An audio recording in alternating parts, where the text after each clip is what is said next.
Saudara-saudari yang terkasih, ibu bapak, anak-anak dan remaja, serta para romo, bruder dan suster yang dicintai Tuhan. Berjumpa lagi dengan Api Karunia Tuhan, kita memasuki episode ke-6. Melanjutkan pembahasan minggu lalu, minggu ini Bapak Kardinal secara lebih mendalam mengulas kaitan doa dalam Injil Markus dan gagasan atau paham Kristologi. Apa itu Kristologi? Kristologi adalah gagasan paham tentang Yesus menurut Injil Markus.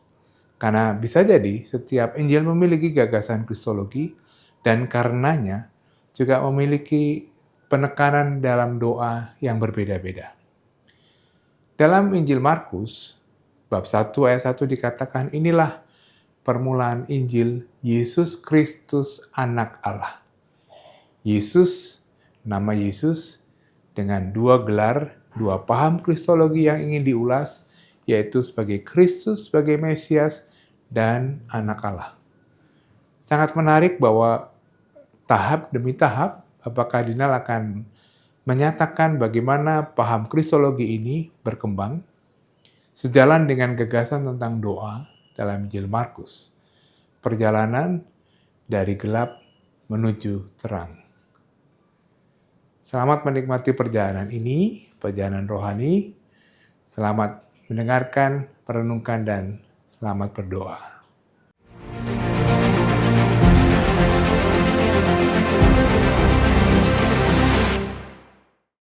Saudari-saudaraku yang terkasih, dalam perjumpaan yang terakhir, kita masuk ke Injil Markus. Kita ingin mempelajari seperti apakah tanda petik tempat doa menurut Markus, tentu dalam hidup Yesus dan harapannya di dalam hidup murid-muridnya, dalam hidup gereja. Sudah ada 2 bab pendahuluan, pengantar umum. Kita mulai waktu itu percakapan yang terakhir, nanti dengan Markus, Matius, Lukas, Yohanes, dan selanjutnya. Sebelum masuk ke pembicaraan yang kali ini, saya ingin mengulang sebentar, pendek saja, apa yang sudah kita bicarakan dalam percakapan yang lalu. Yang pertama, kalau kita ditanya, maksud saya kalau kita bertanya kepada Injil Markus, apa sebetulnya inti dari doa? Injil Markus akan memberikan jawaban, salah satunya adalah berdoa ini adalah suatu proses perjalanan rohani dari gelap menuju terang. Itu menjadi sangat jelas, nanti masih akan kita dalami lagi, di dalam kisah Bartimeus. Kisahnya sangat sederhana, sangat jelas. Jadi Bartimeus semula buta, disembuhkan, melihat. Dari gelap, kebutaan, menuju terang, melihat dengan terang benderang. Tetapi ini adalah salah satu simbol. Apa yang disimbolkan?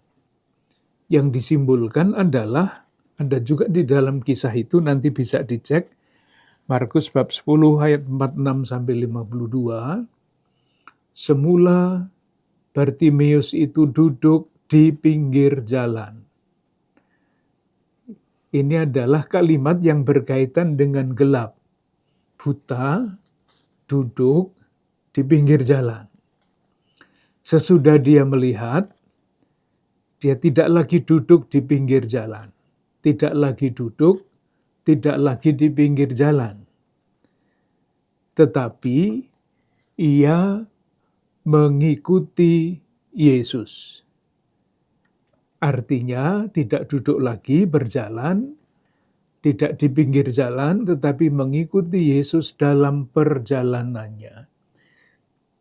Inilah yang dimaksudkan berdoa adalah proses dari gelap menuju terang, akhirnya terang itu artinya mengikuti Yesus. Kehendak kita semakin serupa, semakin sama dengan kehendak Yesus. Itu yang paling penting. Bahwa ada doa permohonan, ada doa yang lain-lain, itu semuanya baik. Hanya rupa-rupanya mesti ditempatkan di dalam di dalam judul besar. Doa apapun jenisnya adalah suatu perjalanan menuju terang. Itu pokok yang pertama, yang paling penting. Kemudian kita berusaha mencari ayat-ayat yang berkaitan dengan doa. Hanya ada 2 ayat di dalam Injil Markus yang berbicara mengenai Yesus yang berdoa. Hanya 2 ayat, bab 1 ayat 35 dan bab 6 ayat 46. Tetapi rupa-rupanya berdoa Yesus itu tidak hanya diceritakan ketika ada kalimat eksplisit menggunakan kata doa. Ada kata-kata lain yang tentu dengan mudah dikaitkan dengan doa. Yaitu kalau dikatakan bahwa Yesus mengundurkan diri atau pergi ke tempat sunyi. Nah, untuk apa mengundurkan diri dan pergi ke tempat sunyi itu kalau tidak untuk berdoa? Tetapi kata berdoa tidak ada. Kemudian kita juga sudah berbicara mengenai pengajaran tentang doa. Ada macam-macam yang kita bicarakan. Yang paling penting adalah untuk berdoa, yang paling penting adalah disposisi batin, sikap batin. Sikap batin yang mana? Yaitu terbuka, cita-citanya, harapannya adalah pada akhirnya semakin terbuka terhadap terang. Dilawankan dengan ahli-ahli Taurat dan orang-orang Farisi yang suka pamer kalau mereka berdoa. Itu bukan disposisi batin. Yang dimaksudkan dengan disposisi batin sesuai dengan tujuan doa tadi, terbuka terhadap karya Allah untuk bertumbuh menuju terang. Lalu ada juga doa yang berkaitan dengan pengampunan. Ada beberapa macam ayat yang kita sudah baca, sudah pelajari. Intinya pengajaran tentang doa, disposisi batin, dan tema-tema yang lain. Yang berikutnya, ini yang terakhir sebelum kita masuk ke dalam pembicaraan berikut ini, doa Bapa kami. Kita heran kenapa di dalam Injil Markus kita tidak menemukan doa Bapa kami. Di dalam Injil Yohanes, doa Bapa kami yang pendek itu juga tidak ada. Tetapi yang ada di dalam Injil Yohanes adalah doa Imam Agung. Doanya panjang, seluruh bab 17 dari Injil Yohanes. Kalau kita bertanya mengapa Injil Markus tidak memuat doa Bapa kami, jawabannya ada waktu kita bicara mengenai perkembangan penulisan Injil. Yang 3 langkah itu, peristiwa Yesus, sabda dan karyanya, sesudah Yesus wafat dan naik ke surga, tradisi mengenai Yesus yang berkembang terus, dan baru sesudah itu Injil ditulis. Nah, pada tahap kedua ini, ketika tradisi Injil berkembang, waktu Markus menulis Injilnya, doa Bapa kami belum dirumuskan sebagai doa yang satu. Tetapi unsur-unsurnya sudah ada di dalam Injil Markus. Di misalnya, doa Bapa kami kan mulai dengan Bapa. Nah, kata Bapa, sebutan Allah sebagai Bapa itu sudah ada di dalam Injil Markus. mengenai pengampunan, ampunilah dosa kami seperti kami pun. Belum ada doa Bapa kami, tetapi soal pengampunan, hal pengampunan sudah ada di dalam Injil Markus. Demikian juga mengenai doa mohon dibebaskan dari pencobaan, belum ada di dalam Injil Markus sebagai doa bagian dari doa Bapa kami. Tetapi mengenai hubungan antara doa dan pencobaan, itu jelas sudah ada di dalam Injil Markus. Hanya belum dirumuskan di dalam satu doa seperti ada pada Matius dan Lukas. Kita sampai di situ. Sekarang kita melanjutkan. Bagian berikut ini kita beri nama, nanti sub-sub judulnya masih akan disampaikan, doa dan hubungannya dengan kristologi dalam Injil Markus. Kalau Yesus berdoa dan doanya tertentu, itu kan menunjukkan siapa Yesus itu. Itulah yang namanya kristologi. Yesus yang seperti apa yang ingin diperkenalkan oleh Markus sebagai Yesus yang berdoa. Tadi dua ayat mengenai doa yang eksplisit, ada macam-macam. Yesus menyepi, Yesus ke tempat sunyi, dan sebagainya. Yesus yang seperti apa ini? Karena Yesus yang berdoa dapat mencerminkan siapa Yesus itu, khususnya yang mau diperkenalkan oleh Markus. Jadi judulnya adalah doa dalam hubungannya dengan kristologi Markus.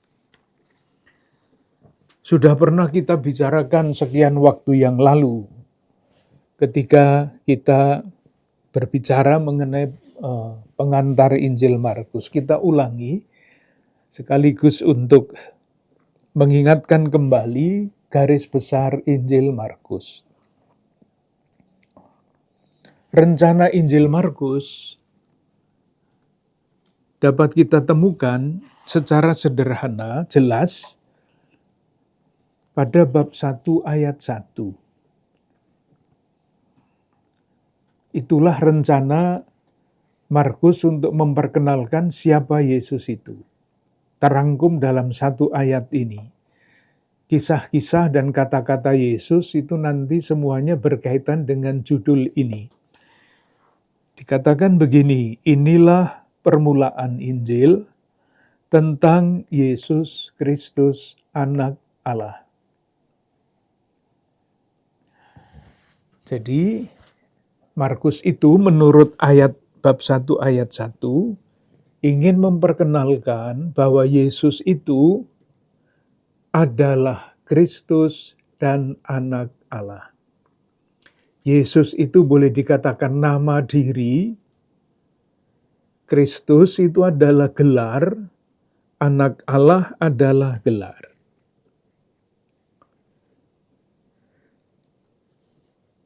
Injil Markus dalam rangka memperkenalkan Yesus sebagai Kristus dan Anak Allah dibagi menjadi 2 bagian. Bagian pertama memperkenalkan Yesus sebagai Kristus. Kristus itu dalam bahasa lain, bahasa Ibrani, adalah Mesias. Nah, itulah yang diucapkan oleh Petrus, pengakuan Petrus pada bab 8 ayat 29.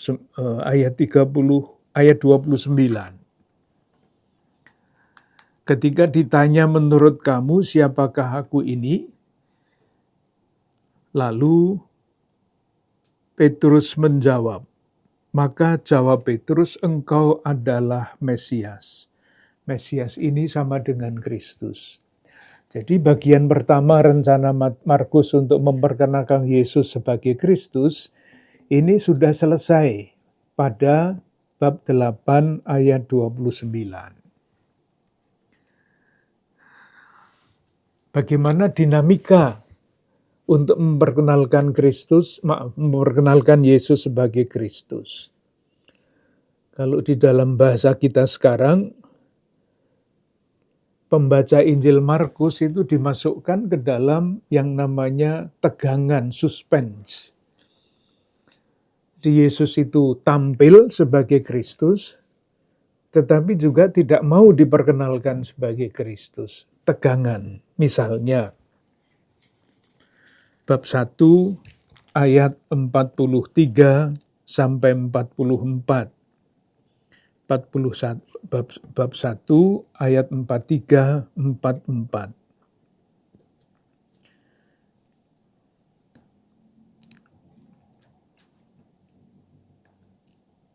Ini adalah kisah penyembuhan seorang yang sakit kusta.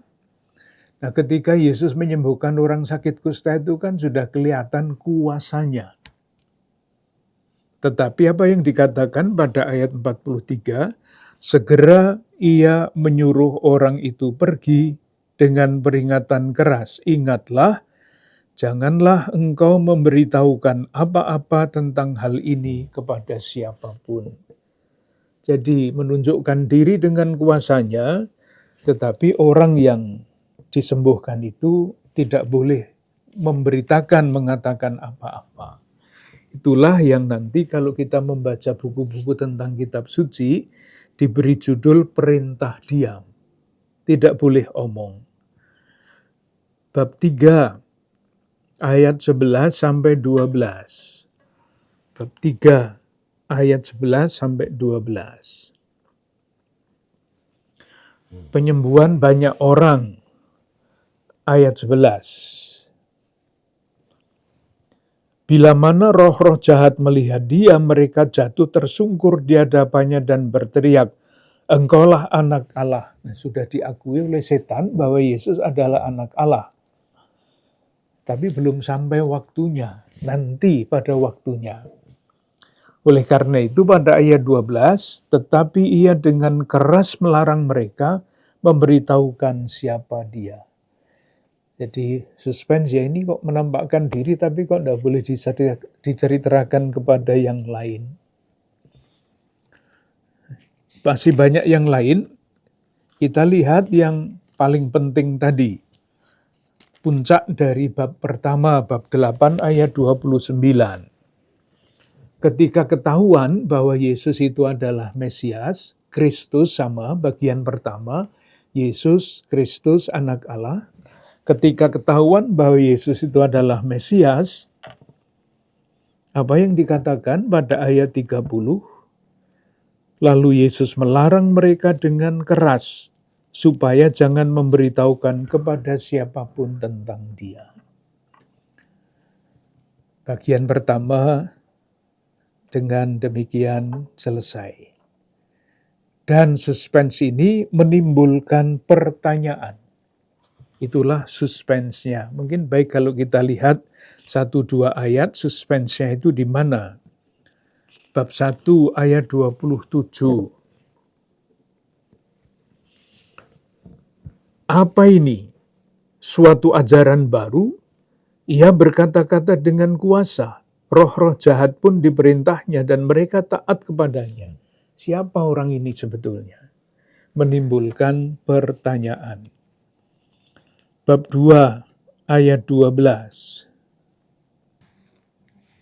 Dan orang itu pun bangun, segera mengangkat tempat tidurnya dan pergi keluar di hadapan orang-orang itu, sehingga mereka takjub lalu memuliakan Allah, katanya yang begini belum pernah kita lihat, siapa dia ini?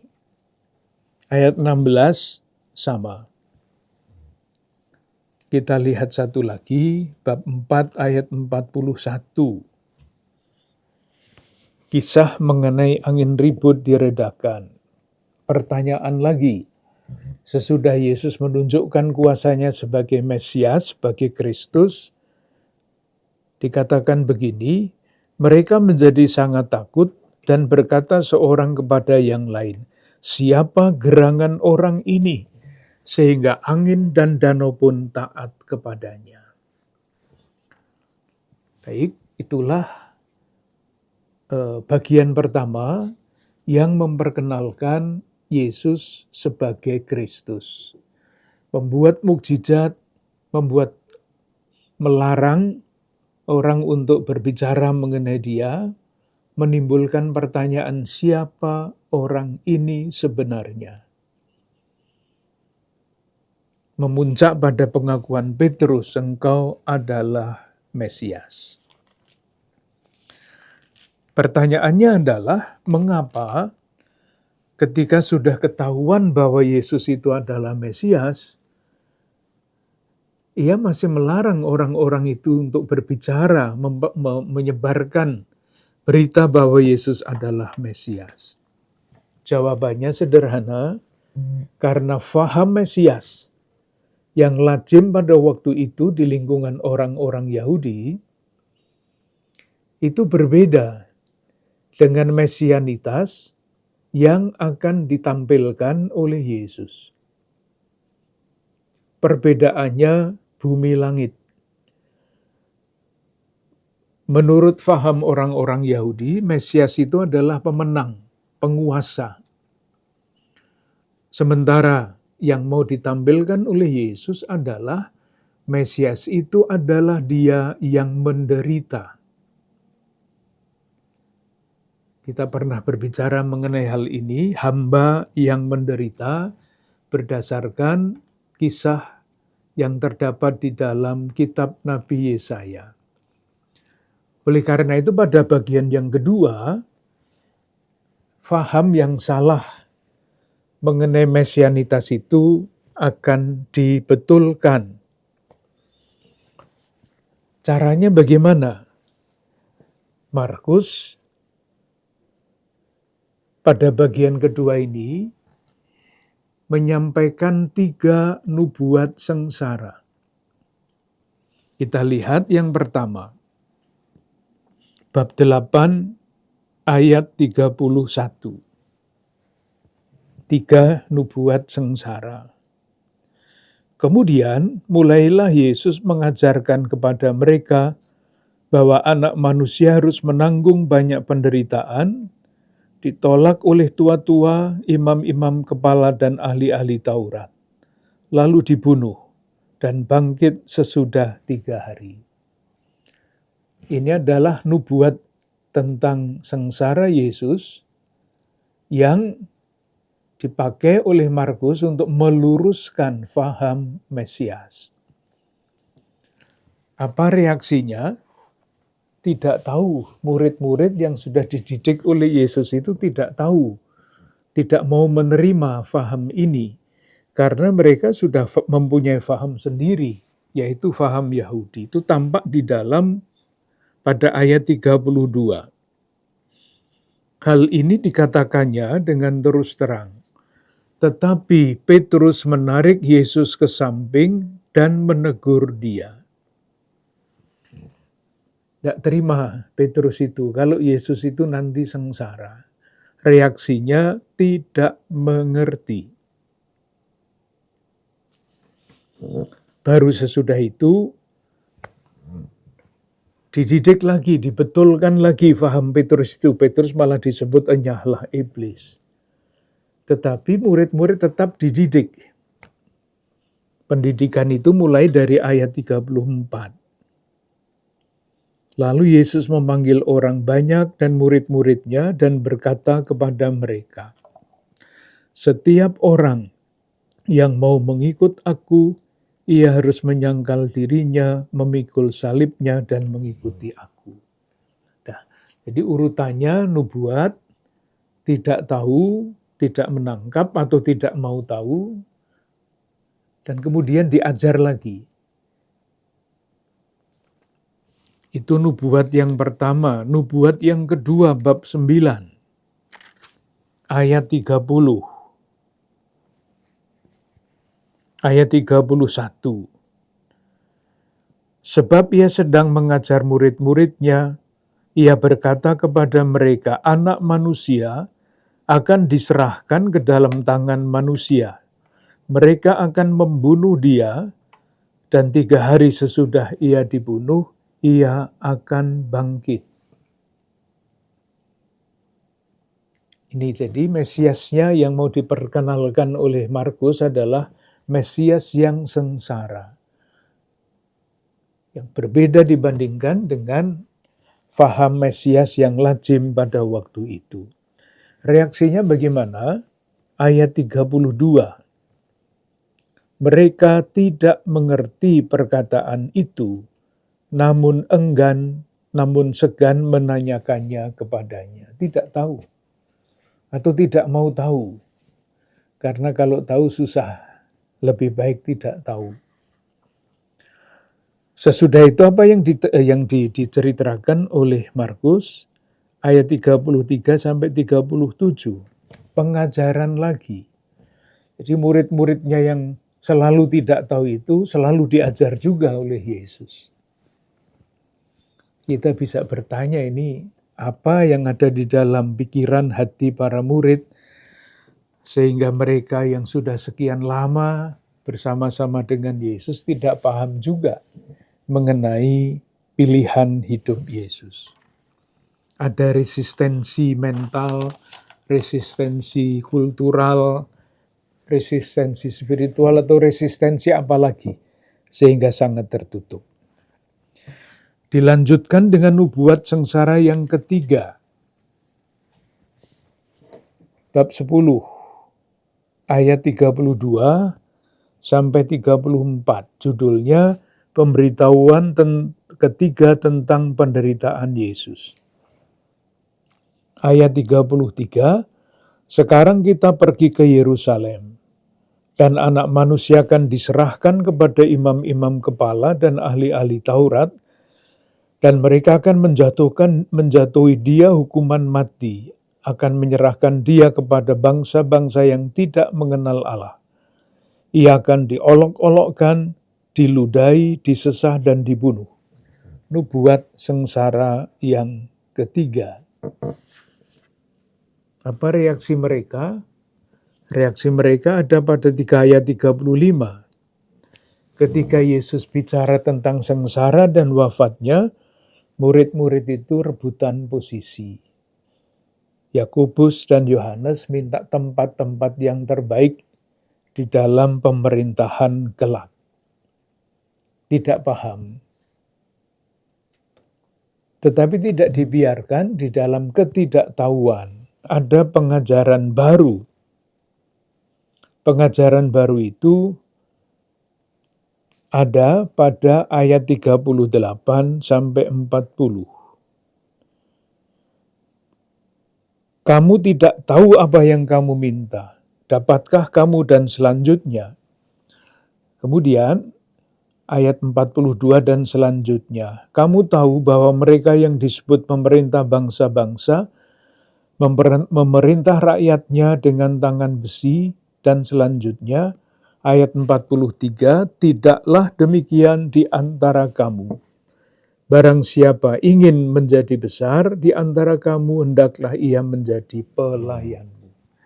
Nasihat baru lagi. Begitu terus, ketika Yesus ditangkap, murid-murid yang tidak tahu itu lari semua. Baru kemudian, inilah yang istimewa di dalam Injil Markus, kapan bagian kedua itu mencapai puncaknya.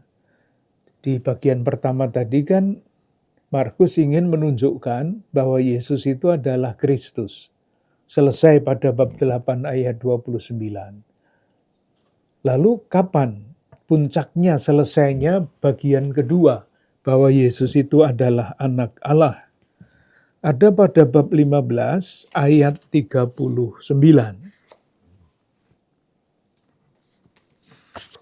Bab 15 ayat 39. Ketika Yesus tergantung di salib, pada ayat 39, waktu kepala pasukan yang berdiri berhadapan dengan dia melihat matinya demikian, berkatalah ia, sungguh orang ini adalah anak Allah. Selesai programnya pada bab 1 ayat 1, bagian pertama selesai pada bab 8 ayat 29, bagian kedua selesai pada bab 15 ayat 39. Yesus disebut anak Allah, diakui sebagai anak Allah, tidak ketika ia meredakan badai, tetapi justru ketika ia tergantung di salib. Cocok dengan kristologinya, Yesus adalah hamba yang bersengsara. Yesus adalah Mesias yang bersengsara. Itu secara sangat singkat kristologi Markus. Nah, kalau Yesusnya seperti itu, tentu kita bertanya, murid-murid itu kan ikut Yesus. Maka pertanyaannya adalah, perjalanan iman para murid itu seperti apa? Perjalanan iman para murid itu seperti apa? Ya, jawabannya sama. Perjalanan itu adalah dari dalam gelap menuju terang. Kuncinya itu. Kalau memakai bahasa yang lebih teknis, melalui salib menuju kebangkitan. Dari sengsara menuju kemuliaan. Itulah perjalanan hidup. Mungkin baik kalau kita melihat beberapa ayat untuk menjelaskan itu. Kita lihat bab 11, ini mungkin agak berbelit-belit sedikit. Kita coba lihat secara lebih sederhana. Bab 11 ayat 1 sampai 11. Kita lihat urutan peristiwa. Dikatakan begini, ketika Yesus dan murid-muridnya telah dekat Yerusalem, dekat Betfage dan Betania yang terletak di Bukit Zaitun, dan selanjutnya. Yang mau digarisbawahi adalah Yesus menjelang masuk ke Yerusalem.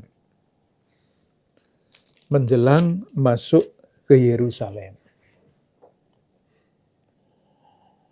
Perjalanannya ke Yerusalem, perjalanan Yesus ke Yerusalem, kan panjang perjalanannya. Itu boleh dikatakan diawali pada bab 8 ayat 22 sampai 26, itu adalah kisah Yesus menyembuhkan seorang buta di Betsaida.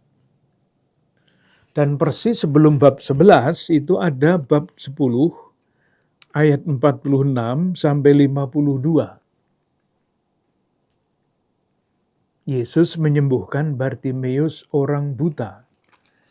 Jadi perjalanan sampai ke Yerusalem itu, bab 11, didahului oleh kisah penyembuhan orang buta di Betsaida, dan diakhiri dengan penyembuhan Bartimeus. Dikatakan pada ayat 46, lalu tibalah Yesus dan murid-muridnya di Yeriko, dan sesudah itu melanjutkan perjalanannya ke Yerusalem. Itu pada ayat berapa? Ayat 52. Pada hari itu juga melihatlah dia, lalu ia mengikuti Yesus dalam perjalanannya menuju Yerusalem. Nah, dari situ kita bisa mengambil kesimpulan bahwa perjalanan iman adalah perjalanan dari gelap penyembuhan orang buta menuju terang. Nanti tentu saja adalah terang kebangkitan. Kita lihat bab 8 ayat 22 sampai 26. Penyembuhan ini agak istimewa. Karena biasanya kalau Yesus menyembuhkan itu langsung sembuh. Ini tidak. Kita coba lihat ya. Di situ orang membawa kepada Yesus seorang buta dan mereka memohon kepadanya supaya ia menjamah dia. Yesus memegang tangan orang buta itu dan membawa dia keluar kampung. Lalu ia meludahi mata orang itu dan meletakkan tangannya atasnya dan bertanya, "Sudahkah kau lihat sesuatu?" Orang itu memandang ke depan lalu berkata, "Aku melihat orang, sebab melihat mereka berjalan-jalan, tetapi tampaknya seperti pohon-pohon." Jadi belum terang benderang penyembuhannya. Yesus meletakkan lagi tangannya pada mata orang itu, maka orang itu sungguh-sungguh melihat dan telah sembuh, sehingga ia dapat melihat segala sesuatu dengan jelas. Simboliknya kan bisa dirasakan dari kalimat itu ya. Jadi penyembuhan ini bukan sekali jadi, tetapi bertahap. Kalau matanya kabur, itu artinya belum bisa fokus. Baru sesudah terang benderang, itu bisa memusatkan perhatian. Perjalanan dari gelap menuju terang, dari sakit menuju sembuh, itu adalah perjalanan yang tidak mudah. Tidak sekali jadi. Nanti akan kita lihat bahwa penyembuhan itu, proses itu adalah proses maju mundur. Kalau kita lihat urut-urutan kisah, pada bab 8 ayat 21,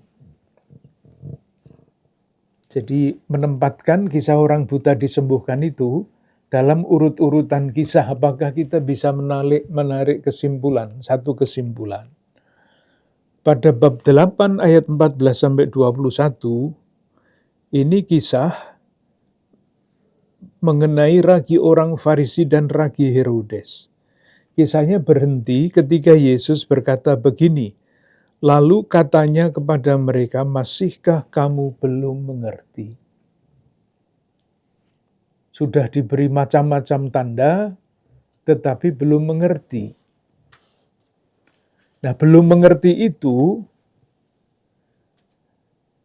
diberi ilustrasi. Ilustrasinya adalah orang buta yang tidak melihat. Bisa dihubungkan ya, ditegur karena belum mengerti, diberi ilustrasi, ini loh orang belum mengerti ini seperti orang buta seperti ini. Lalu di situ terjadi penyembuhan, orang buta disembuhkan. Nah, ketika disembuhkan orang buta itu, disusullah pengakuan Petrus, "Engkau adalah Mesias."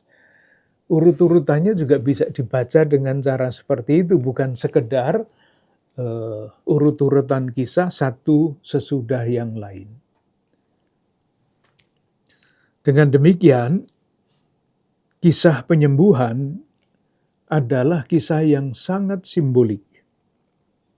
Membuka mata dari tidak mengerti sampai kepada pengakuan Petrus.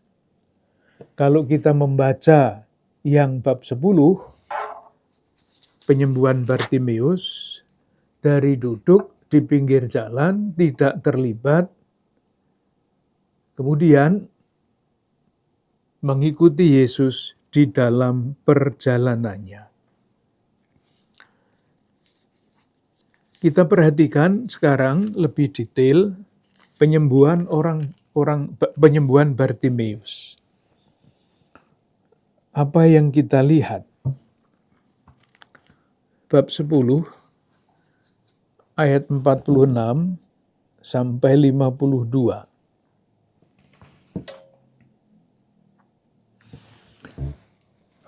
Kita lihat apa yang diceritakan di situ. Peristiwa ini terjadi sekali lagi ketika Yesus dan murid-muridnya sedang dalam perjalanan ke Yerusalem. Jadi kita tidak langsung membaca kisah Bartimeus, tetapi melihat konteksnya seperti apa. Perjalanan ke Yerusalem dikatakan pada bab 10 ayat 32. Yesus dan murid-muridnya sedang dalam perjalanan ke Yerusalem. Yesus berjalan di depan. Murid-murid merasa cemas, dan juga orang-orang yang mengikuti dia dari belakang merasa takut. Itu konteksnya. Kisah ini ditutup dengan pernyataan pada bab 10 ayat 52, ayat 52. Lalu kata Yesus kepadanya, "Pergilah, imanmu telah menyelamatkan engkau." Apa yang bisa dikatakan di dalam atas dasar dua ayat ini?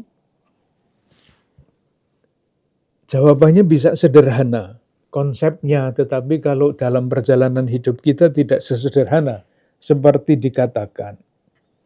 Perjalanan para murid adalah perjalanan iman. Kembali lagi, intinya, dasarnya, perjalanan itu adalah usaha mencari jalan. Dalam kegelapan malam, menuju fajar pagi. Imanmu menyelamatkan. Dipakai kata iman, Yesus dalam perjalanan ke Yerusalem untuk menyelesaikan tugas perutusannya, murid-muridnya cemas, takut, diberi ilustrasi penyembuhan Bartimeus yang tadinya cemas dan takut mengikuti Yesus. Itu ada pada ayat berapa tadi? Ayat 32. Murid-murid merasa cemas. Orang-orang yang mengikuti dia dari belakang merasa takut.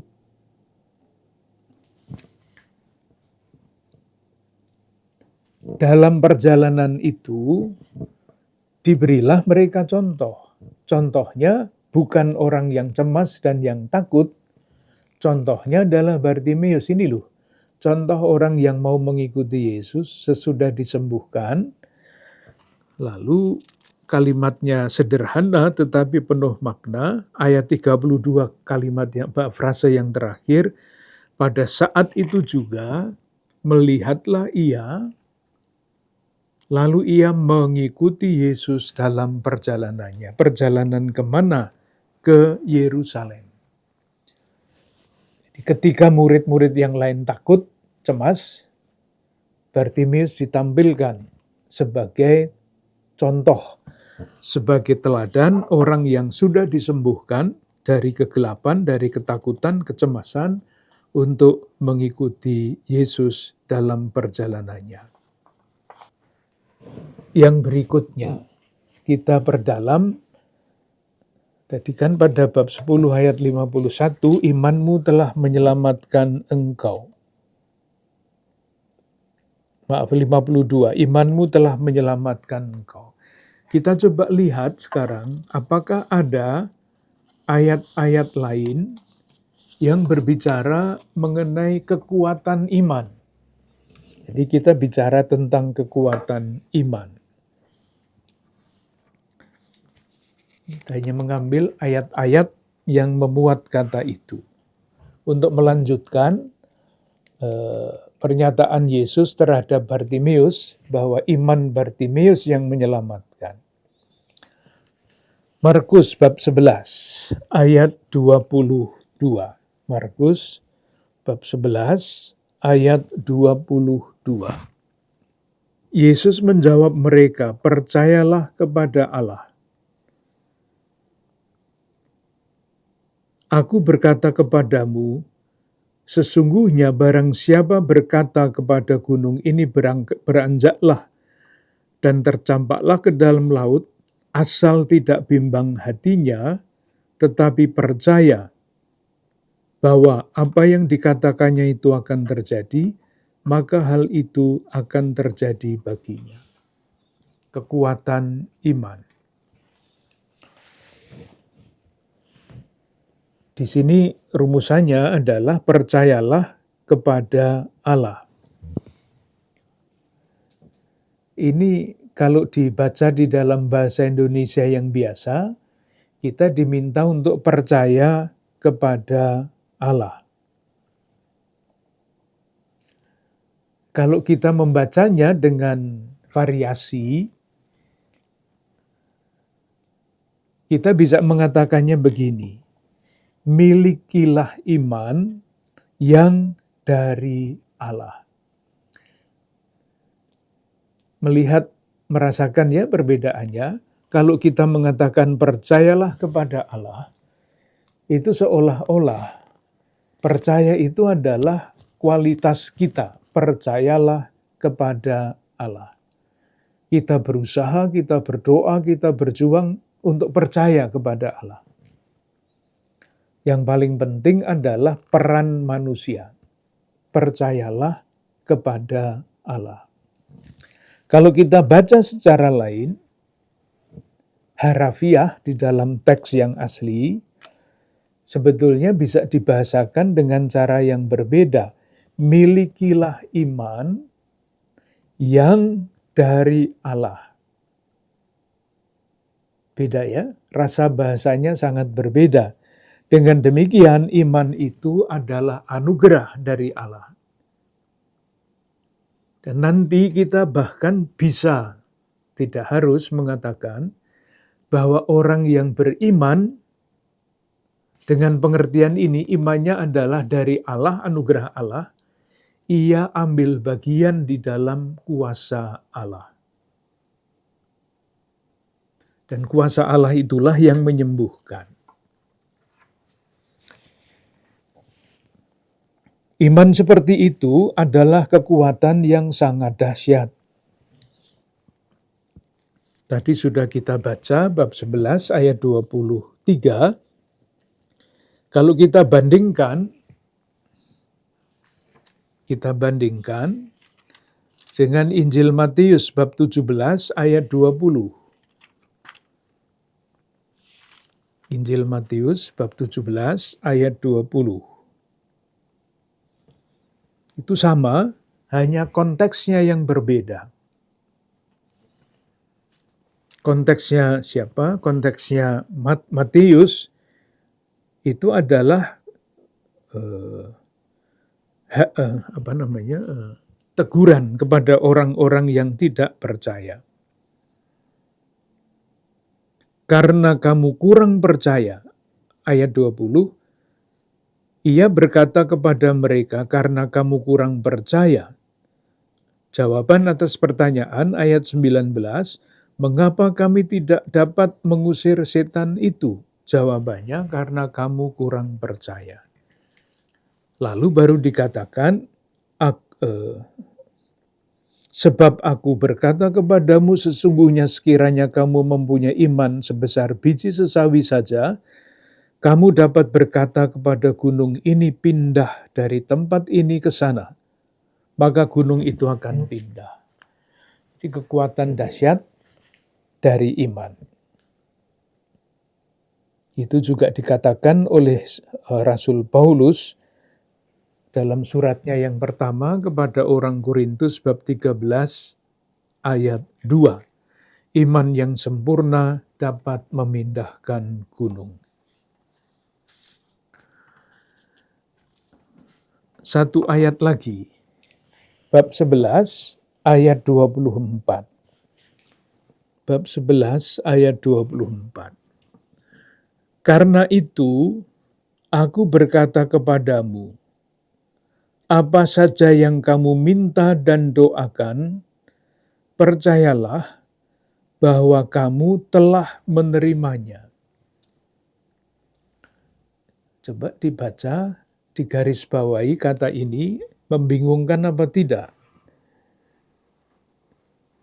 Karena itu aku berkata kepadamu, apa saja yang kamu minta dan doakan, percayalah bahwa kamu telah menerimanya. Kata telah ini, baru mendoakan kok sudah diberikan.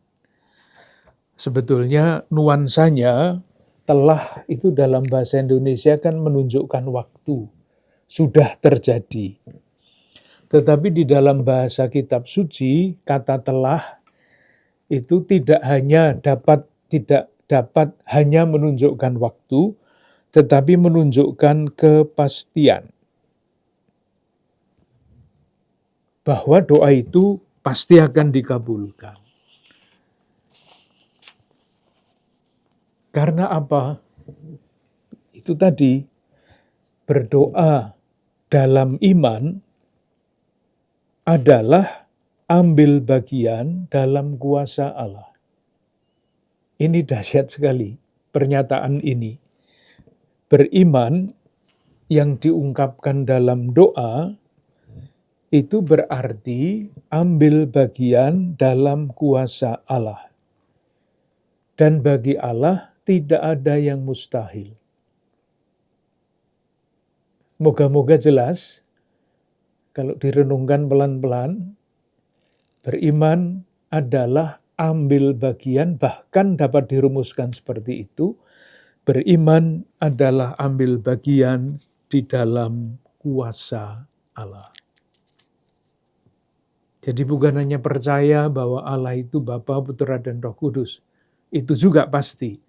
Tetapi beriman yang diungkapkan dalam doa yang dilandaskan pada iman adalah ambil bagian dalam kuasa Allah. Sebelum kita akhiri, satu ayat lagi, Markus bab 5,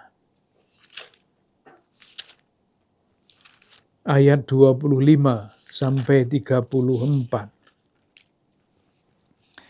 Ini kekuatan iman seorang perempuan yang menderita sakit pendarahan. Iman itu menyembuhkan. Bab 5 ayat 34. Maka katanya kepada perempuan itu, "Hai anakku, imanmu telah menyelamatkan engkau. Pergilah dengan selamat dan sembuhlah dari penyakitmu." Coba kita lihat ayat-ayat berikut ini. Bab 5 ayat 23. Maaf, bukan ayat 23, ayat 27 sampai 30. Ini 27. Dia sudah mendengar berita-berita tentang Yesus, maka di tengah-tengah orang banyak itu yang mendekati Yesus dari belakang dan menjamah jubahnya. Sebab katanya, asal kujamah saja jubahnya, aku akan sembuh. Seketika itu juga berhentilah pendarahannya, dan ia merasa bahwa badannya sudah sembuh dari penyakitnya. Pada ketika itu juga Yesus mengetahui, ini coba perhatikan kata ini, pada ketika itu juga Yesus mengetahui bahwa ada tenaga yang keluar darinya. Lalu ia berpaling di tengah orang banyak dan bertanya, "Siapa yang menjamah jubahku?" Ini kata ini, ketika wanita itu menjamah jubahnya, Yesus merasa bahwa ada kuasa yang keluar dari dirinya. Ini yang tadi saya katakan, ketika kita beriman, kita ini ambil bagian dalam kuasa Allah yang menyembuhkan. Nanti kita lanjutkan dengan bagian yang ketiga dari pemahaman kita tentang Matius. Terima kasih.